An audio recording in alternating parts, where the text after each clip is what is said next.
Hello students, आपको group theory पढ़ाई जा रही है। तो इसमें हम आज आपको बताएंगे सेंटर एंड नॉर्मलाइजर्स कि ग्रुप का सेंटर और नॉर्मलाइजर क्या होता है। तो सबसे पहले आपको सेंटर समझना है कि ग्रुप का सेंटर होता क्या है। ठीक है, तो एक हेडिंग हमने डाल दी है सेंटर ऑफ ए ग्रुप, कि ग्रुप का सेंटर क्या है।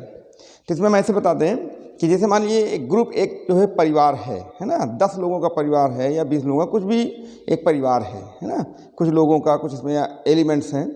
फिर उसमें से कुछ लोग, सम ऑफ देम है ना, कुछ लोगों ने एक अपना अलग ग्रुप बना लिया, उसी में एक अलग परिवार बना लिया, ग्रुप में ही एक अलग सेट बनाया है ना। और वे लोगों में, उन लोगों में एक ऐसा गुण है, एक ऐसी प्रॉपर्टी है कि जो एलिमेंट्स ग्रुप के हैं, जितने भी एलिमेंट्स हैं, सभी के साथ वो कम्यूटेटिव करते हैं। यानी कि कोई सदस्य जैसे ए है, एक्स है, तो ये एक्स ए हो जाए, यानी कम्यूटेटिव हो जाए, ए एक्स तो एक्स ए इस तरह से है, यानी कि वो कम्यूट कर जाएं।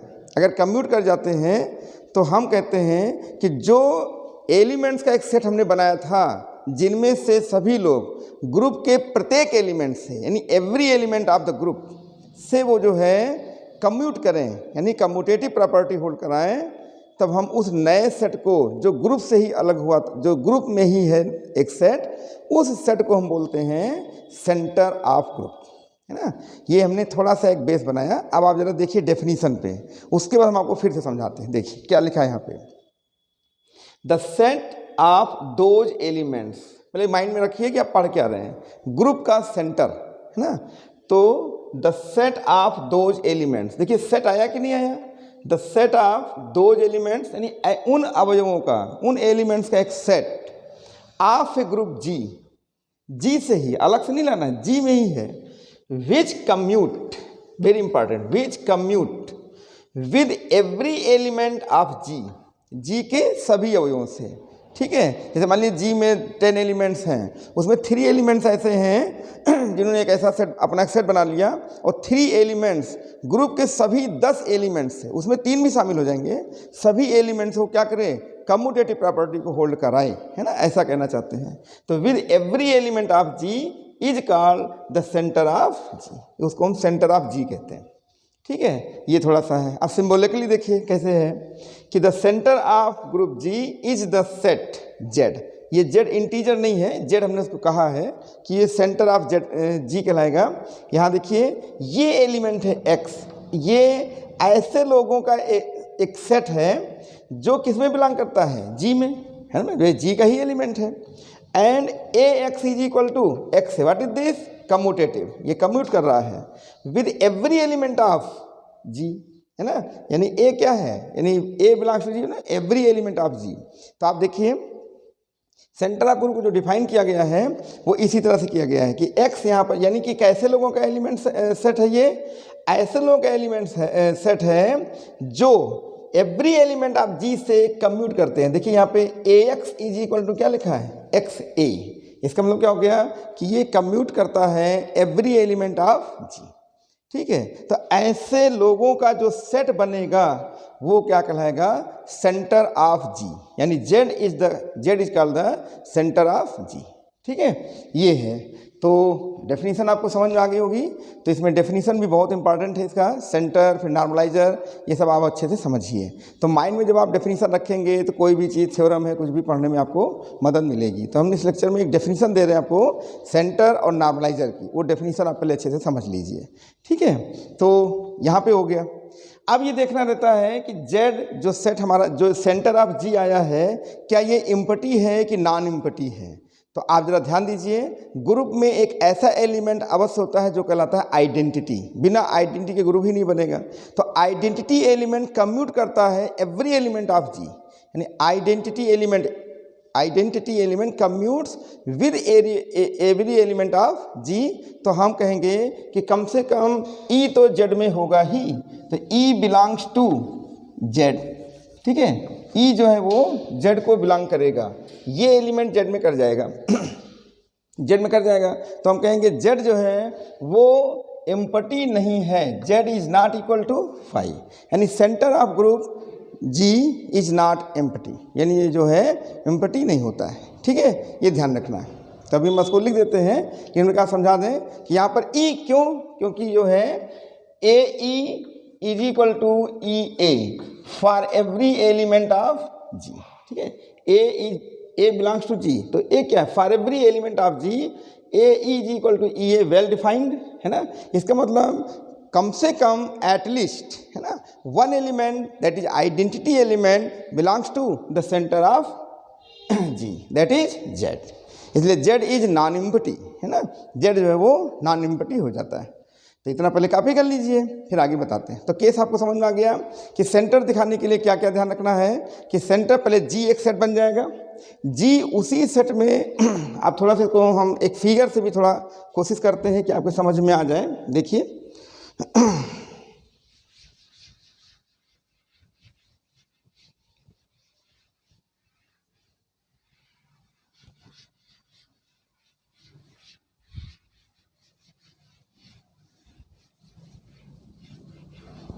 डेफिनीशन को माइंड में अच्छे से रखिए तो जो है आपको समझ में आएगा। जैसे मान लीजिए ये हमारा एक ग्रुप है, ये जो है फिगर कोई वो नहीं है, इसको आपको पेपर में बनाना नहीं है एग्जामिनेशन में, ये खाली एक माइंड को सेट करने के लिए बना देते हैं। जैसे जी क्या है, एक जो है ग्रुप है, ठीक है, और यहाँ पर बहुत से एलिमेंट ऐसे जो हैं, बहुत से एलिमेंट्स हैं जी में, ठीक है, ये हो गया। ठीक, अब मान लिया हमने यहाँ पर ये जो है कुछ एलिमेंट्स, ये मान लीजिए यहाँ पे 3 एलिमेंट्स हैं, ऐसे समझिए। इन एलिमेंट्स में एक खास बात है, यानी ये 3 लोग ऐसे दिख रहे हैं कि जो जितने भी एलिमेंट्स हैं इंक्लूडिंग 3 इटसेल्फ, इनको भी अपने में भी है ना, यानी ये सारे एलिमेंट्स और साथ में स्वयं भी, ठीक है, सभी के साथ ये क्या करते हैं, कम्यूट करते हैं। तब हम इस सेट को क्या कहेंगे, सेंटर ऑफ जी कहेंगे। आ रहा समझ में, ये ध्यान रखना। तो इसमें जैसे हमने x ले लिया, यहाँ पे कौन है, a है, तो आपने देखा कि x a is equal to a x for every a belongs to g। a में ये ना समझिएगा कि ये एलिमेंट नहीं है भाई, एवरी एलिमेंट आ गया ना, एवरी एलिमेंट में g में मान लिया जैसे 50 एलिमेंट हैं तो 50 एलिमेंट में सभी के साथ हो जाएगा। ठीक है, हमारा मतलब x भी कम्यूट कर जाएगा इटसेल्फ। ठीक है, तो अब आप समझ गए होंगे, एक छोटा सा फिगर बना के हमने आपको समझाने का प्रयास किया। तो सेंटर ऑफ ग्रुप जो होगा वो जी का जो होगा वो उसी का सबसेट होगा, ये भी आप समझिए। तो जो सेंटर ऑफ जी है वो जी में ही है, तो अगर आप ऐसा भी कह सकते हैं कि center of group G is subset of G. फिर सेंटर ऑफ ग्रुप में आपने दिखाया कि आइडेंटिटी एलिमेंट तो है ही, क्योंकि नॉन एम्प्टी है, क्योंकि जेड में होगा। तो आप देखेंगे कि जो जेड है हमारा, जो सेंटर ऑफ ग्रुप है, वो आइडेंटिटी एलिमेंट को इंक्लूड करता है, तो ये उसका एक सब ग्रुप भी है। तो जो जेड है वो जी का सब ग्रुप भी है, यानी centre of group G is also a सब ग्रुप ऑफ जी। ठीक है, तो बहुत ही डीप में जाके डेफिनेशन को अच्छे से समझना है, तब आपको ये क्लियर होगा। ठीक, तो अब हम आगे बढ़ते हैं, इसको आप कॉपी कर लीजिए, फिर आगे बढ़ते हैं।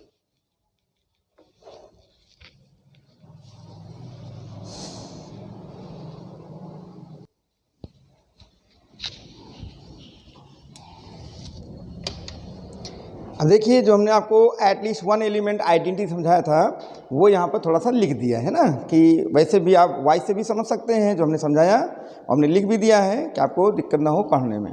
चलिए दिखा देते हैं। बताइए, आइडेंटिटी एलिमेंट क्या है, वो तो कम्यूट करता ही है ना, लेफ्ट आइडेंटिटी और राइट आइडेंटिटी दोनों होती हैं। इसलिए a is equal to e a, ये होगा for every a belongs to G.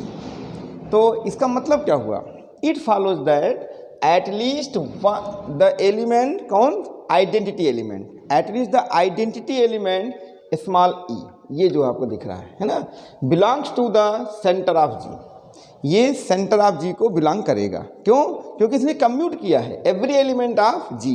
तो जो एलिमेंट कम्यूट करेगा वो सेंटर ऑफ जी में जाएगा, इसका मतलब ये भी सेंटर ऑफ जी में चला जाएगा। तो इसका मतलब हो गया कि सेंटर ऑफ जी में कम से कम एक एलिमेंट तो होगा ही, इसलिए वो नॉन एम्प्टी होगा। तो यहाँ पे क्या कह रहे हैं कि तो इसमें क्या लिख दिया आपने, e belongs to the centre of G, hence the centre of group is non empty, है ना, सबसेट ऑफ ग्रुप। ठीक है। तो ग्रुप का ये क्या कहलाएगा, एक सबसेट होगा क्योंकि उसी से एलिमेंट लिया है। अच्छा, दूसरा हमने क्या लिख दिया further, the composition in the centre of group is commutative. तो जो कंपोजिशन है वो क्या है, वो कम्यूटेटिव है ना, क्योंकि कम्यूट करता है, उसकी प्रॉपर्टी है, इसलिए कम्यूटेटिव हो जाएगा। ठीक है, इतने कॉपी करी पहले।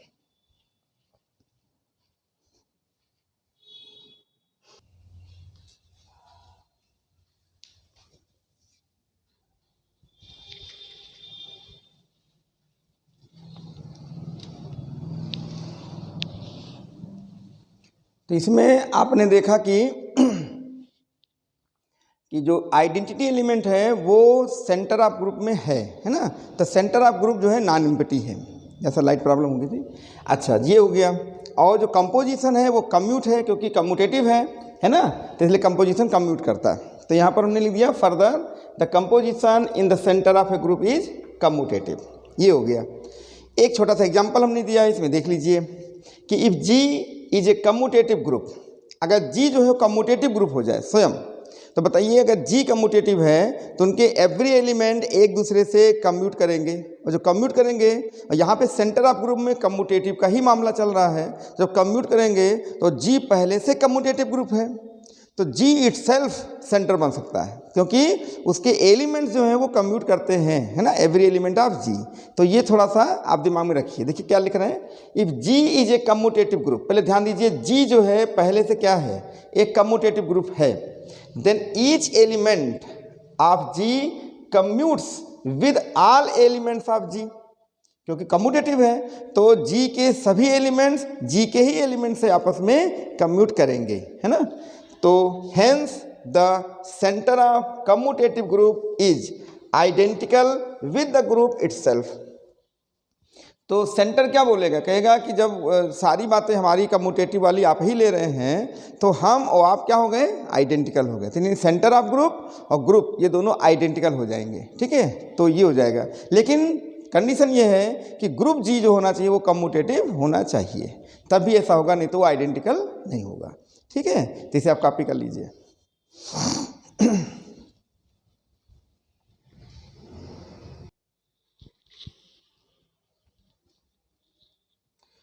अब देखिए एक छोटी सी थ्योरम का स्टेटमेंट यहाँ पे लिख रहे हैं। तो आपने देखा कि सेंटर ऑफ ग्रुप जी जो है, सेंटर ऑफ ग्रुप जी का सबसेट है।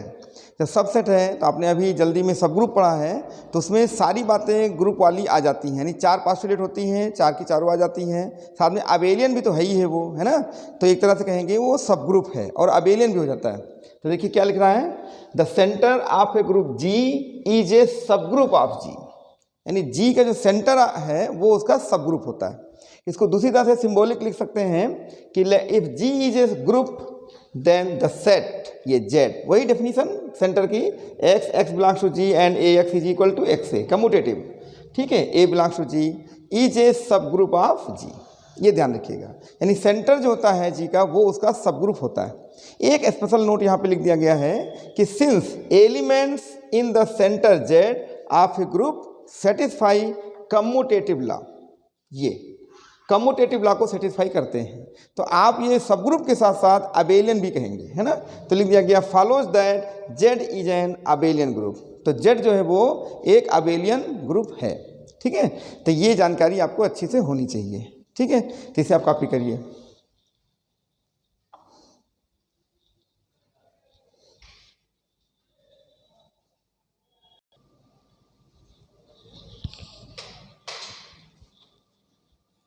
अब देखिए आपके सामने आ रहा है नॉर्मलाइजर। नॉर्मलाइजर क्या होता है ये आप समझिए। पहले मैं आपको बता दें, जैसे जी एक ग्रुप है, अच्छे से समझो, पहले बेस बना देते तब डेफिनेशन क्लियर होगी।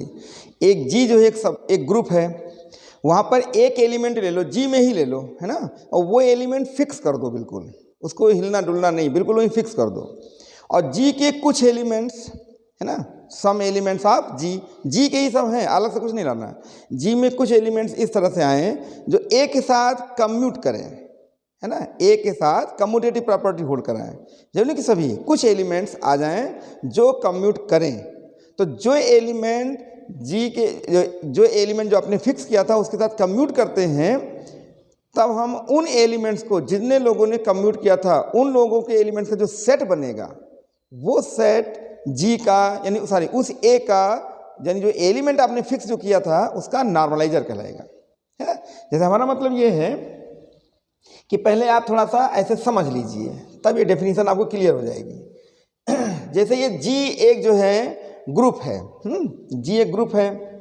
यहाँ पर हमने एक एलिमेंट ले लिया ए ले लिया, इसको हमने बिल्कुल फिक्स कर दिया, ये जो है फिक्स है, ठीक है। इसको हमको बदलना नहीं, ये ए ही रहेगा, यानी ए एलिमेंट है तो ए फिक्स हो गया।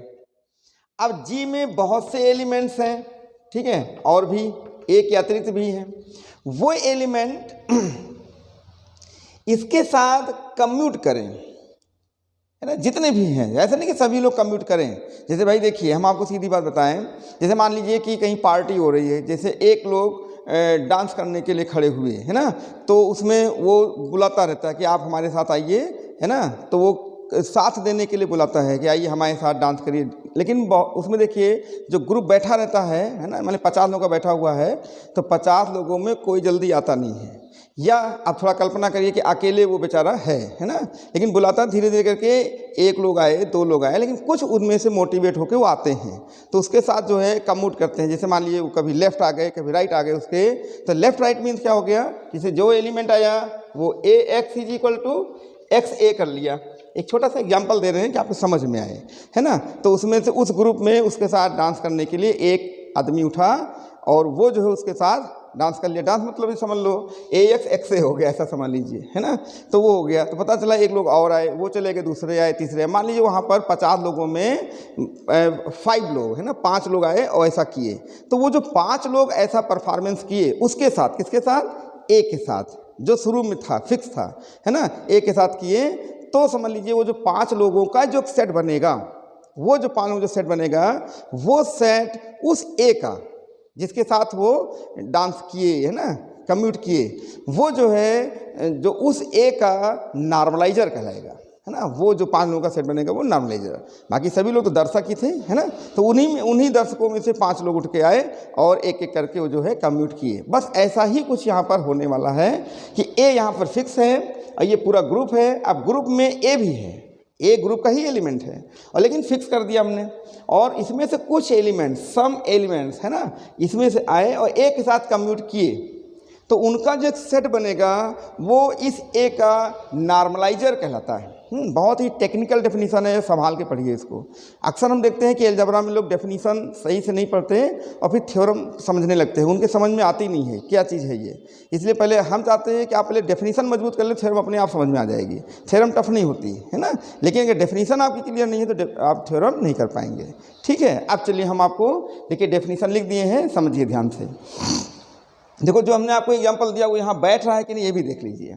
हमने क्या लिखा नॉर्मलाइजर में कि if a is a fixed element of a group G, तो बताइए जी का ए क्या है, एक फिक्स एलिमेंट है, तो जी का ही है। अच्छा, then the set of those elements of G, G के ही एलिमेंट्स का एक सेट बनेगा, तो हम आपको बता रहे थे विच कम्यूट विद ए, जो ए के साथ कम्यूट करें, ए एक्स एक्स से, ठीक है, कम्यूट करें, is called the normaliser of ए।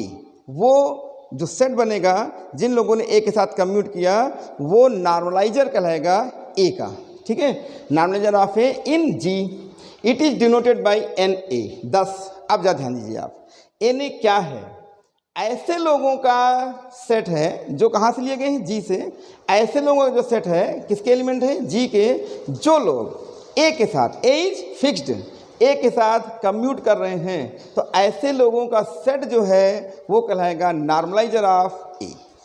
ये बात आपके समझ में आ गई होगी, ठीक है। हमने यहाँ से भी समझाने की कोशिश किया, एक छोटा सा आपको प्रैक्टिकल एग्जांपल भी दे दिया कि आपके समझ में आ जाए। तो नॉर्मल समझाया, तो जैसे मान लीजिए आप अपने फ्रेंड्स की शादी में या बर्थडे पार्टी में गए हैं और वही फ्रेंड अपने को आया, खड़ा हो गया और वो बुला रहा है कि आइए हमारे साथ डांस करिए। तो जितने मान लिया आपको 50 लोग उसके पास गए हैं, आप सभी फ्रेंड हैं और वो उसी ग्रुप में सब हो गए, उसने बुलाया, मान लीजिए कि आप लोग 6 लोग वहाँ से उठ के उसके साथ डांस किए, तो इसका मतलब क्या हुआ कि 6 लोगों का जो एक सेट बना वो उस दोस्त का, आपके जिसका बर्थडे था, उसका नॉर्मलाइजर हुआ। समझ पा रहे हैं? सभी का नहीं। तो उन जो एक नया जो एक स्पेशल सेट बन गया, जिन लोगों ने उसके साथ ऐसा किया, वो जो है नॉर्मलाइजर कहलाता है। ठीक है, कि ये एक को नॉर्मलाइज कर दिया है ना, खुश कर दिया, ऐसा समझ सकते हैं आप। तो ठीक है, ये इतना हमने बता दिया। अब आपके सामने फिर एक छोटी सी बात आ रही है कि क्या normaliser of A empty set हो सकता है? तो आप कहेंगे नहीं। क्यों? क्योंकि एटलीस्ट वन एलिमेंट आइडेंटिटी, ठीक है, ये कम्यूट करती है, इसकी आदत है कम्यूट करेगी, क्योंकि identity is left and right, ये दोनों लेफ्ट और राइट दोनों होती है। यानी हम यहाँ पर ए इज इक्वल टू ई ए लिखेंगे, दोनों सेम रिजल्ट देते हैं। इसलिए ई ने कम्यूट किया विद ए, इसलिए at least one element identity belongs to N a. इसका मतलब हो गया कि आइडेंटिटी एलिमेंट बिलोंग कर जाएगा एन ए। ठीक है, तो N A is not equal to 5, यानी normaliser of A is non empty, ये भी नॉन एम्प्टी सेट है। ठीक है, तो इसको अभी हम थोड़ा सा लिख देते हैं, अभी इसको समझ लीजिए। ठीक है, तो इतना आप कॉपी कर लीजिए।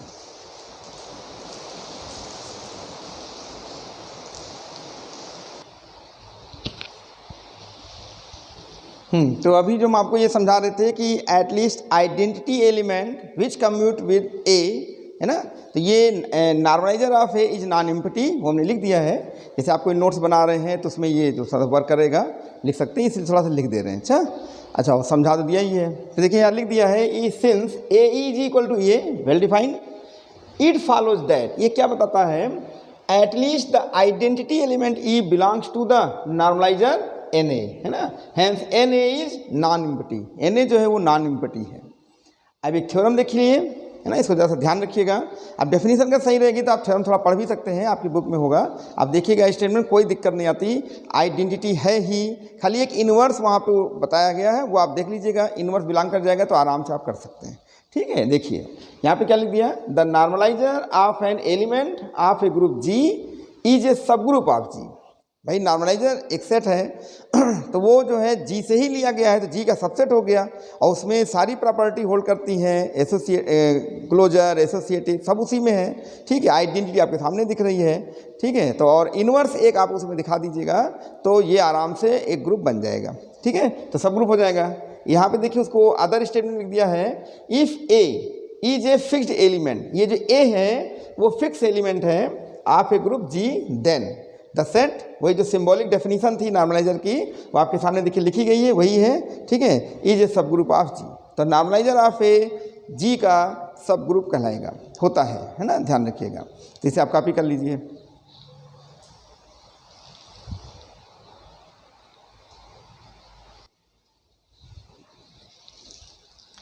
तो आपको हमने नॉर्मलाइजर समझा दिया, है ना, किसी एलिमेंट का नॉर्मलाइजर क्या होता है। आपने ये भी देखा कि नॉर्मलाइजर उसका जो है जी का सब ग्रुप होता है। ठीक है, ये सब चीज़ें बता दी। अब यहाँ पे एक छोटा सा एक नोट आपको हम और बता दे रहे हैं, स्पेशल नोट है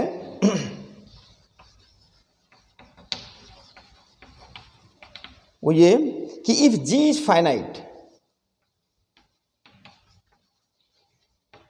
जी एक फाइनाइट ग्रुप हो, है ना, इनफाइनाइट ना हो, जैसे इंटीजर्स का सेट है ये भी है, तो जी एक फाइनाइट ग्रुप हो, देन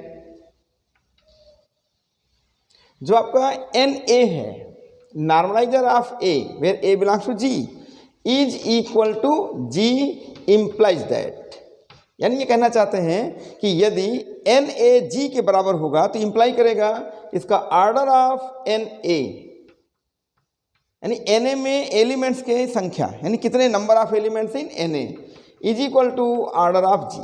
बात समझिएगा कि if N A is equal to G, normalizer of A is equal to G हो गया, तो इंप्लाई करेगा कि order of N A is equal to order of G, यानी number of elements in N A is equal to number of elements in ji.